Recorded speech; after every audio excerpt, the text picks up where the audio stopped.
We are rolling. Wow, that went fast. Well, How are hello. you today, Texas Slim? I I'm called doing you really the well. the beef and Bitcoin Baron. I kind of like that name. Are you okay Well, with it? yeah, let's see if it sticks, right? We'll go with it. If it works, why not? You never get to pick your names anyways. People pick them for you. Yeah.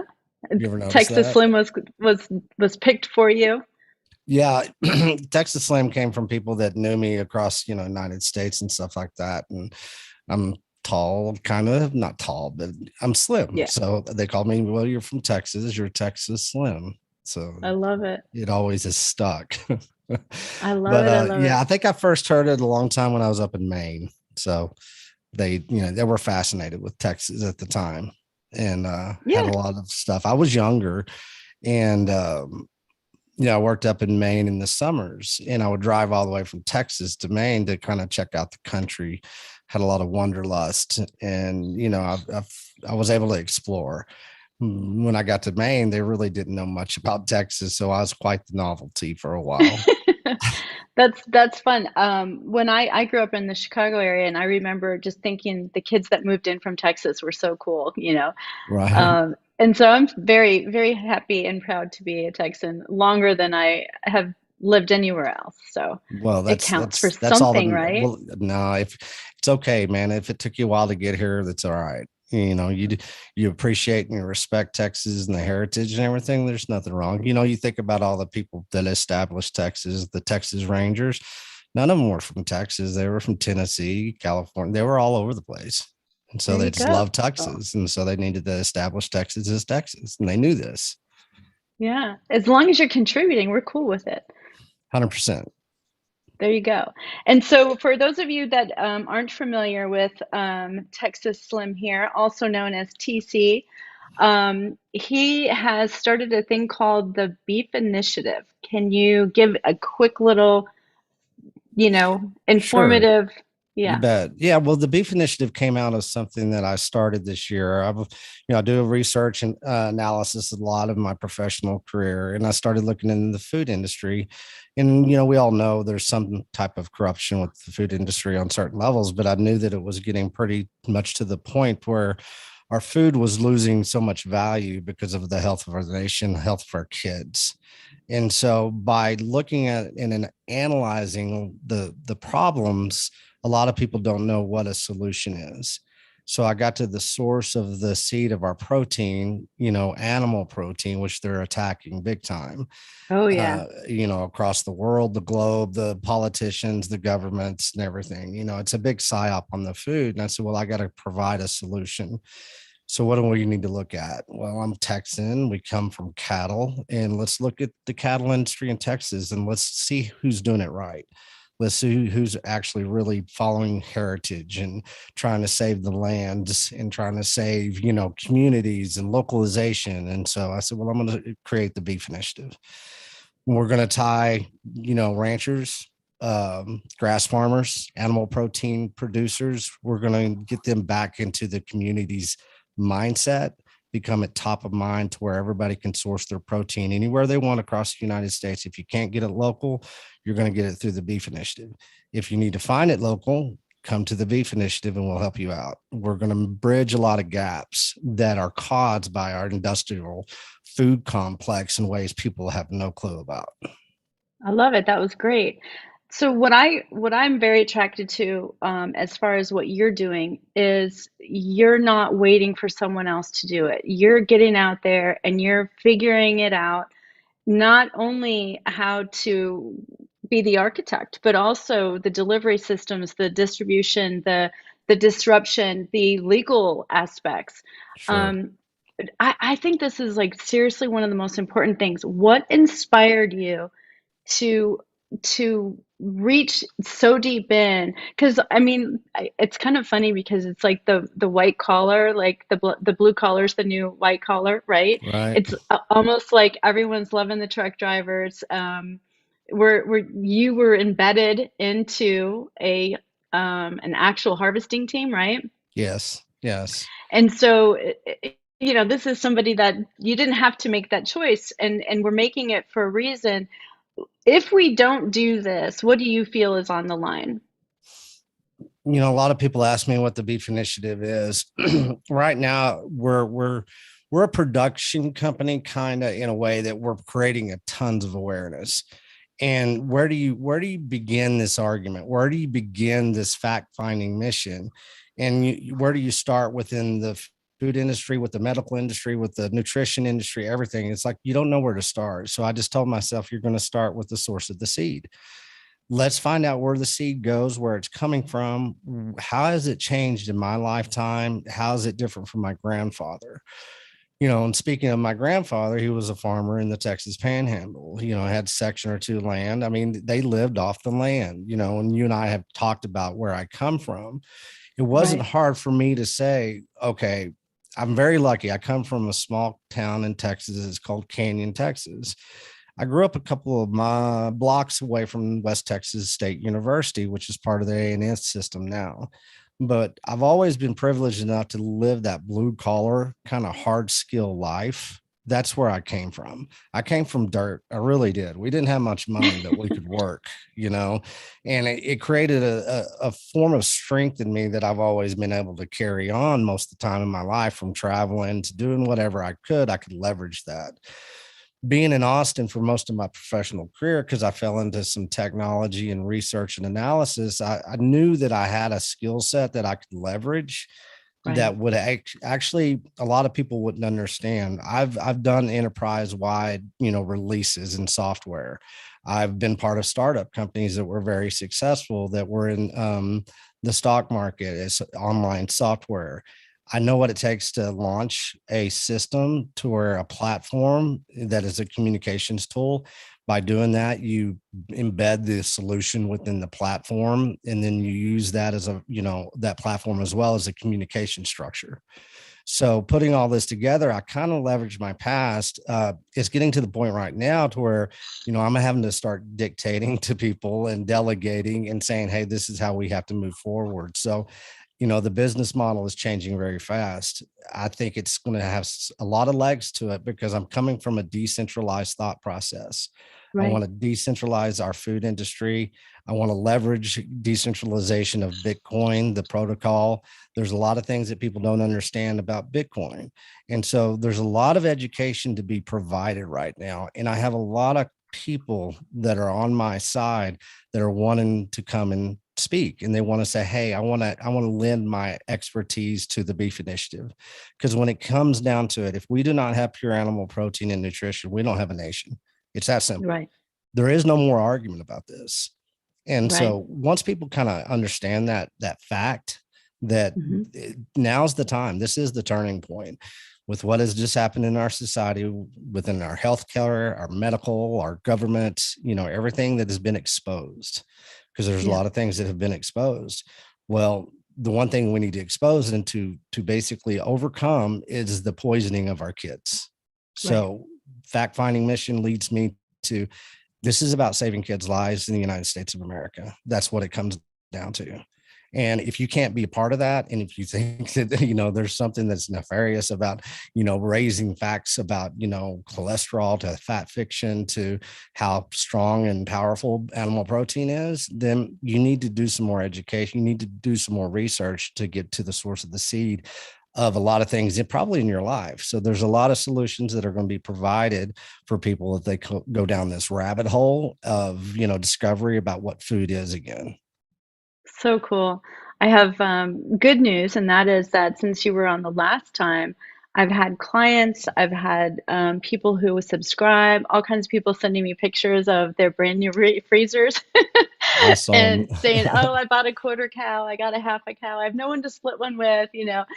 Sure. It's really fun because it's immediate gratification, and it's so rare right now to be able to have solutions this quickly.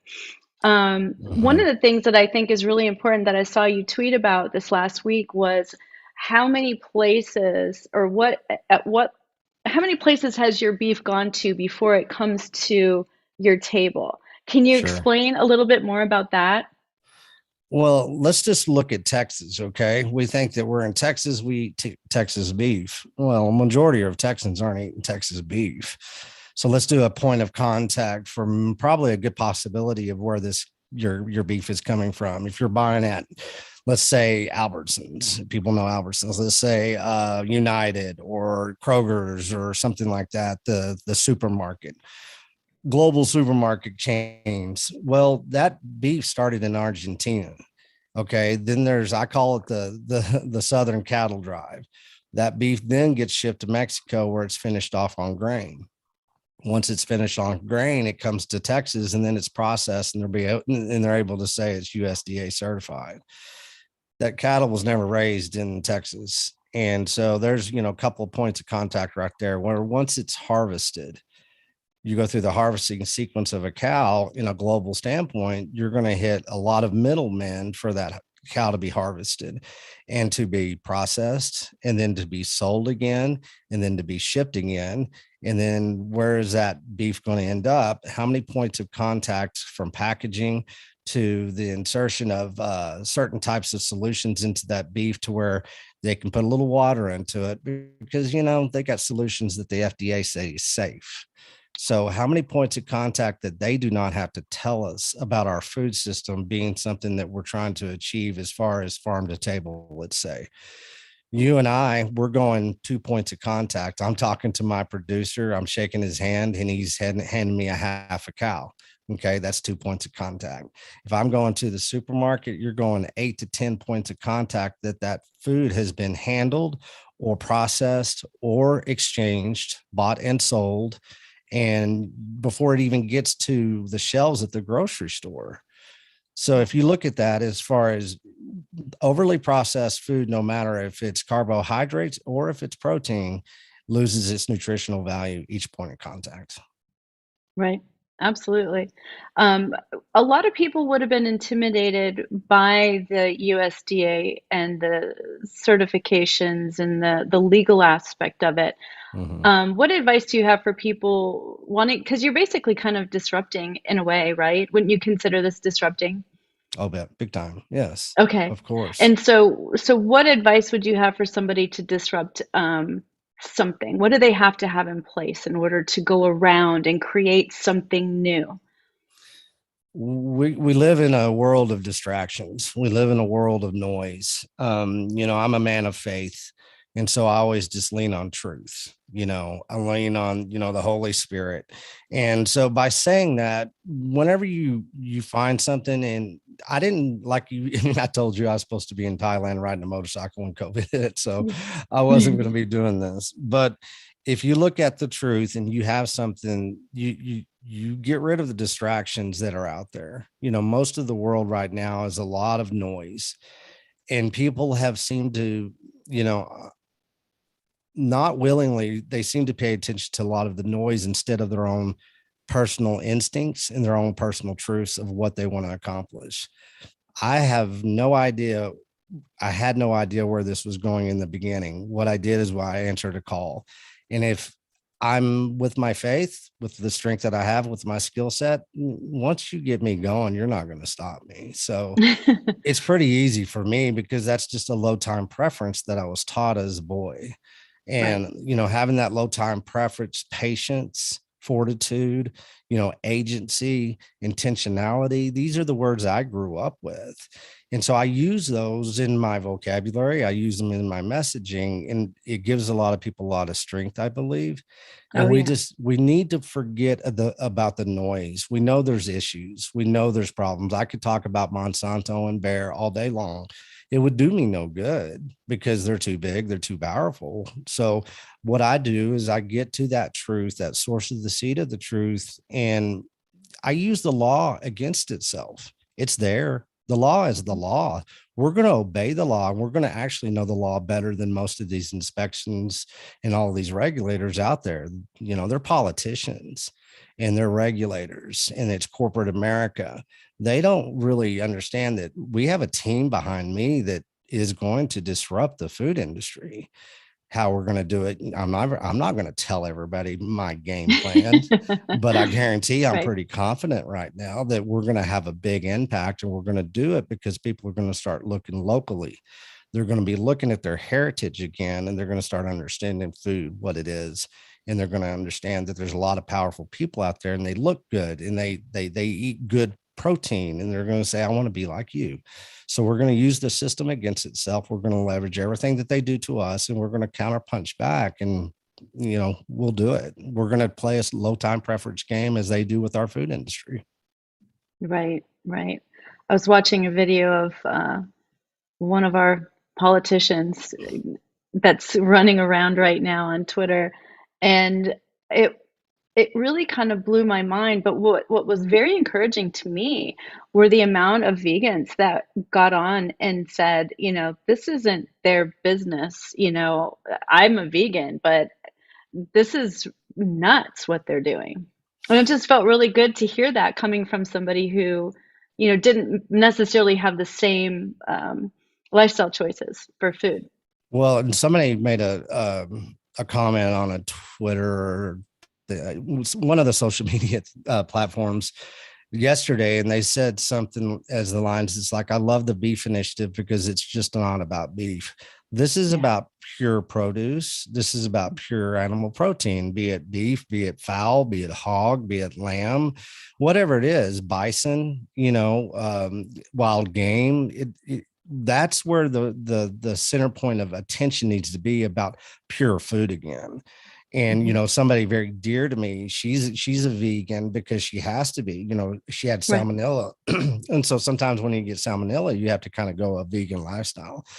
She has two children. Guess what? Those children eat pure animal protein 3 times a day, and she makes sure of it.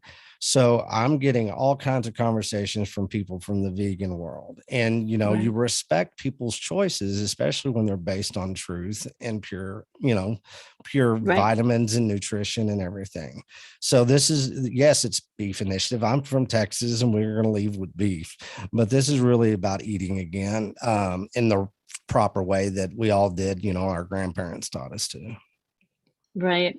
Are you do you chef, or are you a grill master? Well, I'm going to do a plug here. I just had a T-bone steak from K&C Cattle, Cole Bolton, down there in Austin. He was the first guy that's first rancher, and we've become very good friends. So yes, I eat steak every day. I don't have to worry about, everything, and I'll grill it or I'll use cast iron. There's a lot of chefs coming into the beef initiative that are sharing their recipes. And I encourage Awesome. everybody to come to the beef initiative and share your recipes. Anything you want to talk about pure animal protein or produce or anything, you can come to the beef initiative and you can put input and crowdsource your ideas or your feedback or anything. So, since you were here last time, which was about 2 weeks ago, Yes. have you launched your website? Yeah, we did on Friday night. I was Congratulations. at thank you. It was nerve-wracking. It always is with launches. It's a soft launch. We're not using like centralized marketing and all that kind of stuff. This is word of mouth. We're getting it Right. out there slowly and everything, but you can now buy beef with Bitcoin for one thing. We're selling beef boxes, and it's the beefinitiative.com, and it went off really well. There's a few Yay. things that we have to fix, and we know that this is Okay. first moving innovation. Is anytime you're going to come into all things. One things we're looking at is shipping beef across the United States is tough, but Right. we've got a good team and we're looking at it. It's in the prices are going to, they're going to drop down. So, but right Right. now you can either buy in fiat or, US dollars, or you can buy in Bitcoin, and people are really lining up and the orders are coming in. So we're getting a lot of good feedback, and the platform's growing daily. So I want everybody can come and contribute and check it out, spend some time on it, have some comments. But What's the link or the address? sure, it's beefinitiative.com. I just want to make sure I have it so I can put it in the description box. This Thank is you. so exciting. Yeah, it And so is. So give us the update. Tell us what's going on since, a couple weeks ago. And also, just for anyone listening, I am going to try, depending on, schedules, we're going to try and get together twice a month so that people can learn with us and do this process with us. But yeah, give us an update. Sure. Well, we did the launch, and I was down in Austin to meet up with a lot of people that have been helping me get here, in the Bitcoin world, especially Cole with KNC Cattle. He's our rancher that is supplying the beef. So we've got that partnership. So I went down and met with Cole. One thing that I told you before, that we're going to have 4 conferences across the United States this year. Our first one's going to be in Kerrville, Texas. It's going to be April 23rd and 24th. And so I was down there to do the finalization of getting the pavilion at the Western Museum of Art. And it's up to 300 people. So I think we'll probably have a good crowd. And so we're going to have speakers, guest speakers that are going to come and talk about ranching, talk about nutrition. We're going to talk, somebody from medical is going to come in there and speak about the state of health of our kids in this nation, what we need to do moving forward to get them back into being, some powerful kids. And so the conferences are going to be pretty eye-opening. We're going to talk regenerative farming, bringing that into the discussion. And we're going to talk about some financial stuff for the ranchers to say, hey, there's ways out of being underneath the umbrella of Bayer and Monsanto, the technology use agreement. So we're bringing a lot of different parties together that will actually start talking to each other, start networking with each other. We want all the moms across the nation to start coming to these conferences because they're the ones thinking about food 24/7. You know this, and you and I Right. have had that conversation. And then we're going to have the second conference is going to be in Colorado, outside of Crawford, Colorado, out in the Black River Valley. It's a beautiful, beautiful part of Colorado. And that's going to be on a separate ranch. And it's Jason Rich Ranch. And he's a first generation regenerative farmer, and he's making pretty good headways out there. Good And for so, him. yeah, it's amazing how many people are reaching out. And I said, well, let's tell your story. So we're going to have a conference there, and I'm sorry, did I say June? It's going to be mid-July probably in Okay. Colorado. Okay. And then I was on the phone today with Will Harris of White Oak Pastures in Georgia. And anybody that has never looked up White Oak Pastures, go to White Oak Pastures in Georgia. It's Will Harris. And he has a fascinating story. He's been doing this for 25 years. He was the first person to ever sell grass-fed beef to Whole Foods. And so he feeds a lot of people on the eastern seaboard of the United States, grass-fed beef. We're going to have a conference out there, hopefully in probably around September. So we're creating a kind of a network effect with these conferences that'll be educational, and let everybody come in and join the party, and let's start eating different. Let's start sourcing our protein in a different way. And then using the Beef Initiative platform as kind of the center point to be able to, pursue whatever individual, plight or lifestyle change you need to make. You're going to be able to find that education within the Beef Initiative. It's awesome. And so tell us a little bit more about the Bitcoin piece. Sure. Well, the Bitcoin piece, everybody's confused. And I hate that I've seen adoption of technology in the past. That's when I was young. One of my first companies that I was with, we designed software where you could trade Wall Street to the ECNs from your computer. That had never been done before. And so we innovated something that took time. A lot of people didn't like it at the time because it was disrupting the market. And so, well, Charles Schwab bought that company out for $500 million in stock. And now Charles Wow. Schwab is Charles Schwab. So, and I was in the top, of that, of that company. So I saw adoption, I saw things, and I'm seeing this in Bitcoin. Beef Initiative is a Bitcoin only company. I do not believe in cryptocurrencies. I believe they are centralized copies of Bitcoin. There are going to be a lot of people that go over. Do you remember the .com boom and the .com bust? Do you understand what happened in that? A lot of people don't understand. $1.7 trillion was lost overnight because a lot of these companies, they had no Had value. nothing. Well, Right. you looked at the cryptocurrencies right now and how, there's scams, there's this and this. There's a lot of corruptions that is in this first phase of adoption of digital currencies, of blockchains, of all of that. There's one base layer value that is going to be solid, and that's Bitcoin.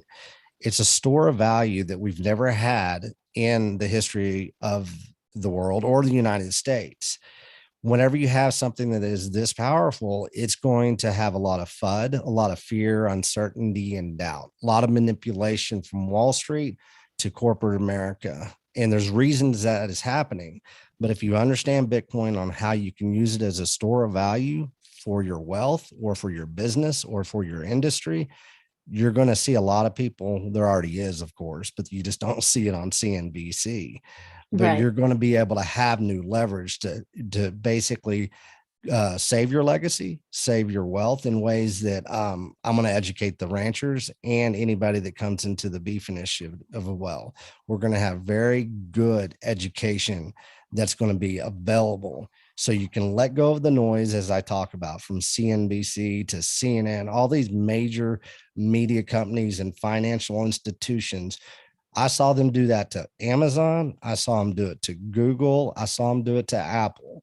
And all of a sudden, what are the top 5 stocks in the Right. world right now? Every one of these companies Wall Street went after in the beginning. That's a Right. form of manipulation that does happen on that level. And so that's happening to Bitcoin. And I'm asking people to say, lose the distractions over here. Let's get some true education. Let me show you what we're talking about, because there's a lot of intelligent people, a lot of very proven people in the Bitcoin world. Right. And being this early in it, you're going to have volatility. You're going to have ignorance. You're going to have a lot of things, confusion. It takes you time to understand Bitcoin. You need to Right. put in the hours in a Well, year. and I Not, think a lot of, sorry, go, no, I no, thought no, you go were, ahead. No, you're good. no, I was going to say, I think a lot of times too, one, people are naturally conforming. That's just a human Sure. characteristic. But there's a lot of people who have fears around the government tentacles getting into it. Um, and so what would you have to say about that? Well, Bitcoin, Bitcoin is property. People don't even understand what Bitcoin is. Bitcoin is property. And if you buy Bitcoin, which I do, I just dollar cost average in, I hodl. What that means is I don't sell my Bitcoin. That's not what it's about. It's to store my time and my value in a place that has never been accessible. So I can invest my fiat money into Bitcoin and I can leave it there. And you Hmm. have companies out there that now it's like you have a good amount of Bitcoin. You don't want to spend that Bitcoin. Look at Bitcoin as land. You have these ranchers that have a lot of land, right? Well, they get Hmm. loans on that land. Look at Bitcoin the same way. I've got some Bitcoin. I can leverage the value of that Bitcoin. If I need to get a loan, they'll give me a loan for that. And so Bitcoin has always gone up. There's never been a year that it didn't go up 100%. Wow. Name anything in the history that we've ever had as far as a financial tool that goes up 100% every year. It's 12 years old. It has gone through a lot of growing pains, as technology does, but we're getting very close to some innovation because a lot of tools are being built to be able to access that store of value and use it in a transactional way. Once I get a rancher that's been ranching for 40 years and he understands the manipulation that happens to him in the beef industry. He knows commodities, he knows futures, he knows the grain companies, he knows the technology use agreements, everything that he has to maneuver. And he spends some time and learns Bitcoin. You think the light's not going to go off in his head and he's going to innovate the beef industry in a way, and he'll do it in partnership with the beef initiative. And these ranchers are going to come because right now you can't even get a rancher to tell you where's the store of the value of the cow. Nobody can answer that question. Where do you value the cow right now? Is it in the USDA insurance policy that they have to use every year so they can make sure that they have a ranch next year? Is it in the prices of the grain that they feed those cows? Is it in the cow itself? Where is it in the land that the cow resides on? Nobody knows where the store of the value of the cow is, and they do that on purpose. So you look at the monetization of the cow. Well, we've got a new leverage tool that we can use, and we can say, I know where the store of value of my cow is now. And once you're able to do that to the USDA and to the FDA and to the global corporations that are trying to basically devalue the cow and make it a carbon hazard, Well, they can't Right. touch the value. They can't touch that Right. store of value, and they don't see it coming. And I'm fine with that. And they'll ignore it, but all of a sudden it'll gradually happen. And then all of a sudden we'll be playing in a new sandbox. That's very cool. And so do you anticipate teaching people about Bitcoin along with the food intelligence? Like Yeah. when you do the Kerrville or the four different Yeah. conferences, will that be a piece of it? Oh, most definitely. Anything that I touch from here on out. I mean, you cannot look at our food industry and say the money is broken without saying the food is broken. You can't look at the food industry and say, well, the food industry is broken. And you can't say, well, the money industry is not broken in either. I mean, we printed $8 trillion the last 2 years, whatever it is. Everything that touches everything with that lack of value that we've created, you have to look at it as a whole package. And so coming to these conferences, yeah, I mean, Bitcoin education right in between of food education, intelligence. They're all the same thing. People just don't understand that they're all associated. Whenever Right. we get more value within our monetary systems in something like Bitcoin, let's just look at it as digital gold. That way people kind of understand it if you don't understand Bitcoin. Once you're being able to, have that education and grab some of that value back of your monetary system, you're grabbing back value of your food because you're creating better quality food.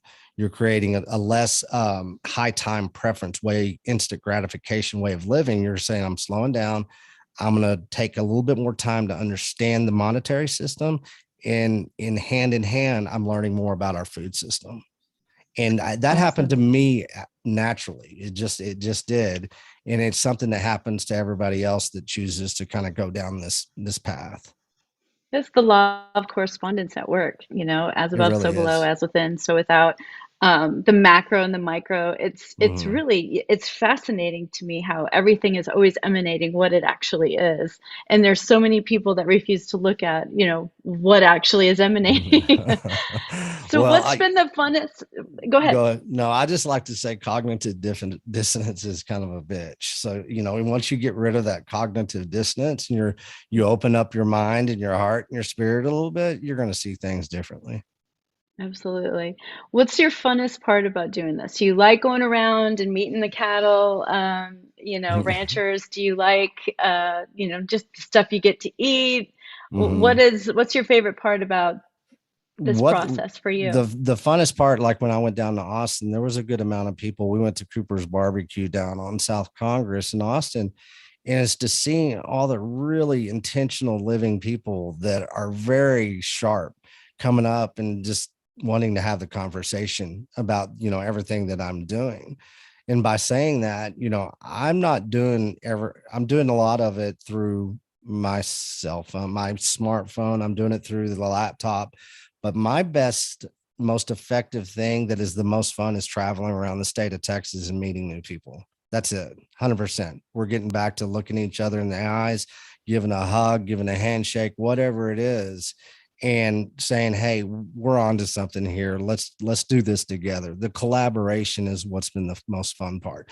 I would have never met you, Carmen. I mean, without doing That's this. true, and you're my new soul brother. And you're my soul sister. And so, once you have that obligation, you own it. And, once I meet all these people, I own that relationship with them and their desire. Because I ask everybody, I said, you need to ask yourself why you desire what you desire again.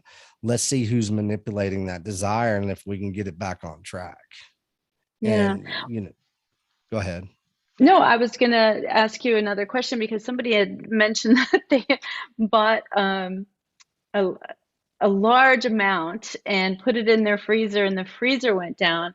And the question isn't about that. The question is about, let's say that there are some tricks up the government sleeve with some electricity. Do you ever recommend people like can or do like beef jerky or Mhm. things like that? Yeah, I mean, we talk about. I've got a friend in Tennessee. He's looking into beef sticks. I mean, there's a lot of different ways you need to, if you're going to go that extreme with as far as our society shutting down. Of Right. course, you need to look at ways to preserve that beef or that animal protein, be it whatever it is. There's all kinds of ways you can do it, from making jerky, of course. There's a lot of ways you can basically preserve beef, in certain ways, from generators to there's a Oh, thousand that's different true. what there's a thousand different ways that you can preserve your food. The Right. reason we don't understand that is because we live a high time preference life. I plug this into the outlet. That's my responsibility.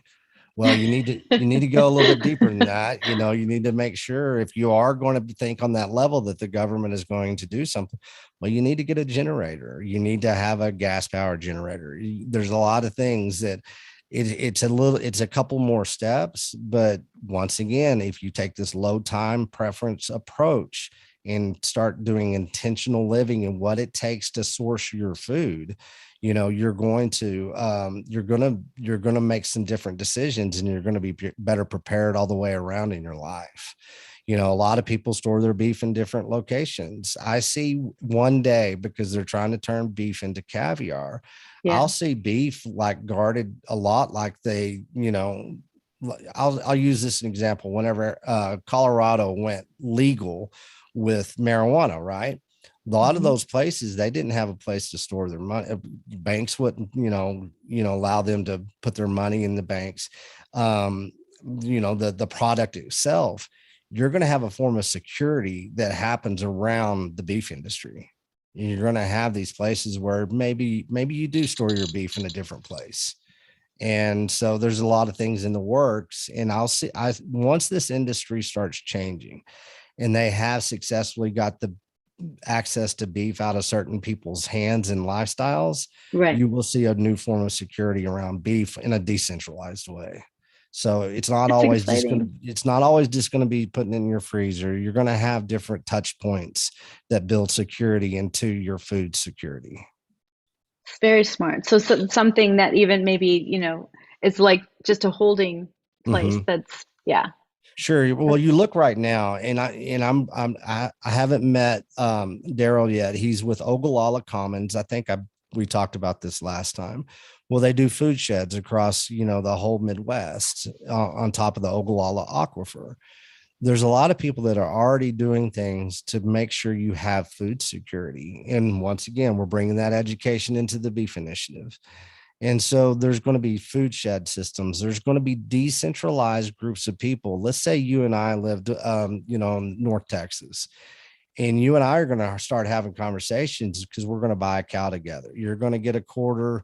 Each of our other two friends are going to get a quarter. And we're going to say, well, where are we storing this? We'll start having those conversations, like we need to have cool. better security, because it is. I mean, they can turn off your electricity and boom, your beef is gone, right? That is a possibility. But now that we know that, that won't happen soon. Fool me Right. once. That'll be part of the what's built Sure. into the whole initiative, which is awesome. I did have a question I was thinking about earlier this week. What is the difference between lard and tallow? Well, lard, I mean, like my buddy in Tennessee, which you met, Charles Yeah. Mayfield with Hmm. Pharaoh Life Skin Products. He uses lard and he uses hog lard, and he develops skin products. Tallow is made from suet, the cow fat. So it's the animal. You have lard, and then Okay. so there's a lot of different breakdowns of it. Like within suet and tallow, you can also make candles and soaps. And with lard, like Charles is doing, he's making facial cream and skin cream. So there's a lot of different things that you can leverage both. We used to use lard to cook all of our food before Crisco. Did we discuss where Crisco came from last time? It's a I, fascinating story. yeah, go ahead, share. Well, everybody goes, we think canola, right? Rapeseed. We talked about that last time. Well, there was a company back in the late 1800s called Procter and Gamble. All right. And they used to sell tons and tons of candles, and they made those candles out of cottonseed. So what happened after the turn of the century is all of a sudden there was electricity. So less candles, and less candles were being sold. Well, Procter and Gamble didn't have a place to put all this cottonseed. They didn't know what to do. They said, well, let's turn it into a food product. Wow. So they turned what they were using as for candles. You started eating the candle. That company was called Crisco. Wow. That's how all this started. And then they started getting the lard out of our lives. They started getting the tallow out of our lives, and they started assassinated. For 100 years they were saying it's horrible, but not really until the 60s, 50s, 60s did they really jump on it that it was totally unhealthy, because as Eisenhower had a heart attack. And so they took the opportunity to say, well, it's because of lard. It's animal fat. It's bad for you. But really it did start with Crisco, and to where they had to make a new fake commodity food Right. product. And that's where they really learned. And it took a long time for people to start, adopting into Crisco. They turned Crisco into white because that's what lard looks like. And so once again, here we go. The manipulation began, and you can look at charts, you can look at graphs and watch the deterioration of our health along that line of let's replace, animal fat out of the American diet. And a Yeah. lot of people Uh, don't know this. no, you're right. They don't understand where our food comes from and how they leverage every aspect of it in ways and make it to where it is a marketing plan. I met somebody in Austin. His name is Matt. He's an extremely very based young man. He had a lot of success in the industrial food complex. He knows how it works. Hmm. And I said, looking at food as it is, supermarkets, how we source our food. And I said, it's all just one big marketing plan, isn't it? He goes, yep. It has no basis of anything else. Is how much can we market this product? Because they don't have to follow any rules anymore. The labeling rules in the United States of America Oh are a my gosh. joke. You have to be We're so careful. You have to read every little thing. Well, and that's gone too, because the grass rule has been updated. 1,000 new chemicals in our food products this year. Organic doesn't really mean anything anymore. Grass fed beef, it doesn't really mean anything. And if you go after those labels, you're going to basically have to jump through hoops that you don't want to, but Right. you're going to have to, because it's government regulation. When I was talking with Cole down in from KNC Cattle, we had the idea, and I've met some people in the labeling industry. This is what they've done the last 20 years. And I said, I want to get us a stamp, and it's going to be the Beef Initiative stamp. And we're going to say, USDA, you had your chance, but now it's the Beef Initiative stamp. And we can do that. I mean, we have to go through the rules and the laws and the regulations, but we can let the farmer and the rancher on that stamp, they can say exactly their protocol on how they raise that animal and how they steward that animal and how they manage that whole process of that animal to your plate. By doing that, that is legal, and that is something that we can leverage as far as the laws. A lot of people don't know that. So there Yeah. will be a Beef Initiative stamp, and people will say, well, dang right, I'm going to get this, Yeah. this is better than the USDA. So that's my Yeah. And goal. so if you could educate people, what is the ideal process? What are they eating? What is going on? At what ages are things happening as far as harvesting the cow? Sure. Usually you're going to look at, you get people that'll harvest a calf, at, a year. It just depends on where you are. It's a geography thing. It's a rancher thing. It's a grass farmer thing. There's a lot of people that, around 18 to 24 months is a good time to harvest, your beef. And it really is, it's up to the individual rancher to make that decision. And they put so much time into their protocols of how they're going to raise that animal, from regenerative grass fed, grass finished, to regenerative grass fed, maybe grain finished, but grain finished off a non-GMO. Right. And so there's so many things that once you start looking at the food, you go, okay, I like this fat content. I like this marbling in this beef. So I want it grain finished, but I want that grain to be non-GMO. And I know Right. this rancher, and he has a contract with, let's say, a brewery that only uses non-GMO grains. It's So there's great. so much that you learn. And then once you start asking those questions, you can really find out what type of beef you like. There's some people that just live and die by grass fed, grass finished. And there's nothing wrong with that. This is very, very lean meat, very healthy. But then once again, I like the fat in a grain. So it's up to personal choice. It's up to that rancher saying, I've put 4 generations into this protocol of raising this animal, and I want to talk to you about it. So as far as knowing that rancher, that's the most important thing. Going to that rancher and say, I want to know you. I want to know exactly how you do this. I want to be your friend. I want to send your family Christmas cards. You're going to be That's feeding awesome. my family for the next 10 years. I want you to understand that that's how we're going to have this relationship. That's Not so everybody good. can do that, right? We can't. But now the beef initiative, you're going to be able to look inside the beef initiative and say, hey, beef initiative has this in their platform. I'm going to reach out to this rancher and I'm going to have a conversation. Maybe it is over the phone, but then I'm going to start sourcing my beef from them. So I know you said that you just launched last Friday. What's on your page? What's on your site? What can we do if we go there? Well, one thing you can do if you're using somebody right now that is, that you're sourcing your beef from and you're very happy with them, you can Hmm. come to the Beef Initiative website and go to a section called producers. And it says add producer. And so you just add the producer, you put their information as far as their website, phone number, where they're located, just the general information that you would. Therefore, Okay. you put it in our database and you're giving access to other people to your rancher. Your rancher is going to love that. You're going to tell your rancher, say, hey, I put you in the beef initiative. So it's kind of a crowdsourcing mechanism that we've built into the platform that lets everybody have this conversation. Say, hey, I'm up in Maine, I'm using this person. I'm out in California, I'm using this person. I'm in Texas, I'm using this rancher. I'm in Texas, I've got 4 ranchers right now. So it's up to the individual. If you're very solid with who you're getting your beef from, let us know. And if Right. you're a rancher out there, animal producer, come to the Beef Initiative and put your ranch in there and reach out to us. I want to have a conversation. I want to have a podcast with you. I want to write an article about you. I want to tell the world everything that you're doing so we can help save your ranch, your family, your legacy, your heritage, your tradition. So that's one aspect of it. And if I've met so many people that are chefs or that have had talk food shows like on TV. And I'm Right. saying, there's a section called Mine Your Protein. And what that means is, how are you sourcing your protein?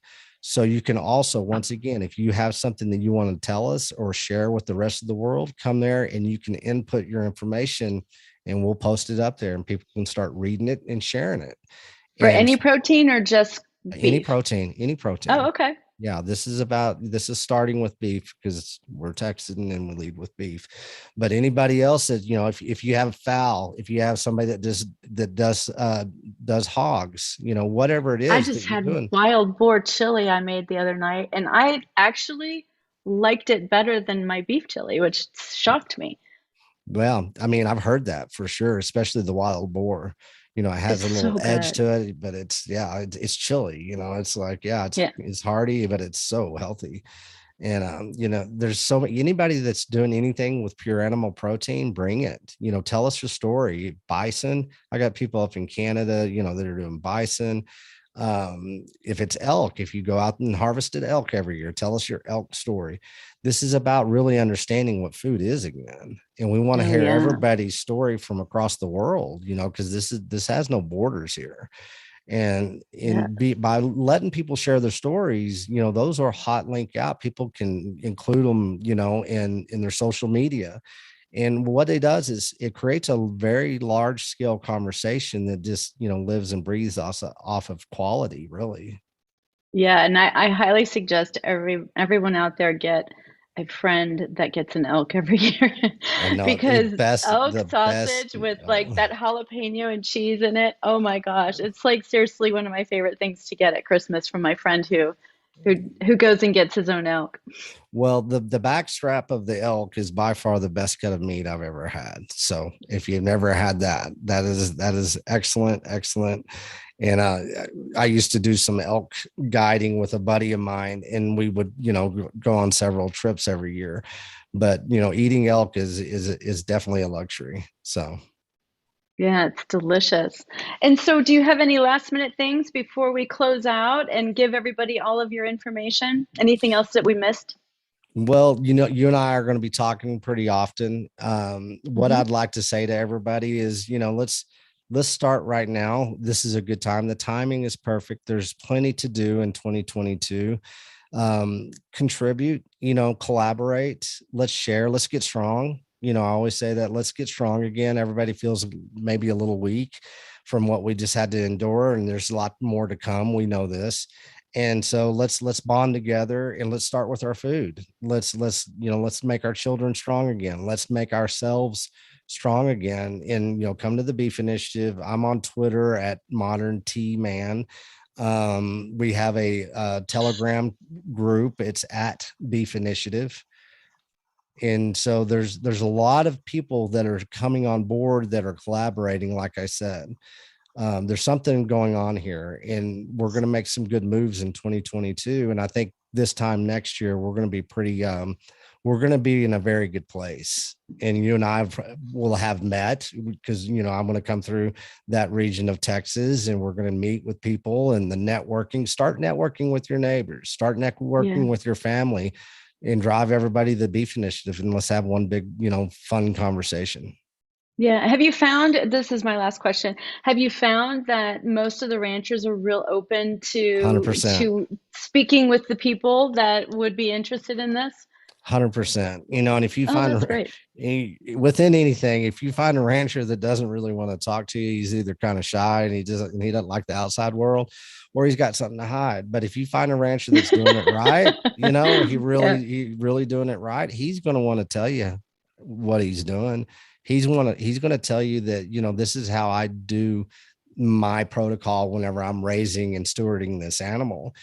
Once you get them talking, you can't shut them up, and that's a beautiful thing. I mean, that's food Yes. intelligence. It really is. Yes. And the kids love it. Your kids go out and see a cow for the first time, and they go out, just to be on a ranch is amazing. And a lot of ranchers will invite you out to their place. And that's what we're going to do with these conferences. Let's I can get see back it to it. getting bigger and bigger too, like these huge dinners that Hmm. people like you have an epic tour, the Beef Initiative epic tour, and you just go and have these like crazy amazing harvest dinners. Well, we're going to. We need to put one up there in North Texas, okay? Because I'm going to put one down outside of Austin. I think we're going to look at the calendar, but I do believe that we're going to have. I want to get. This is a production. We're going to produce a new way to source your food. I'm not afraid to say, let's have fun. Let's bring some rock and roll into this. Let's bring some country and western into this. Let's bring some lifestyle into this, where we have these huge big dinners and people want to contribute and they want to meet Right. each other again. We're going to have plenty of parties this year, so let's do it. Let's work. Good. You and I are going to design a party up in North Texas. How's that? Sounds good. I have a brand new client who has I just found out she has a big ranch, and so maybe she'll be interested in collaborating with us. That'd be fun.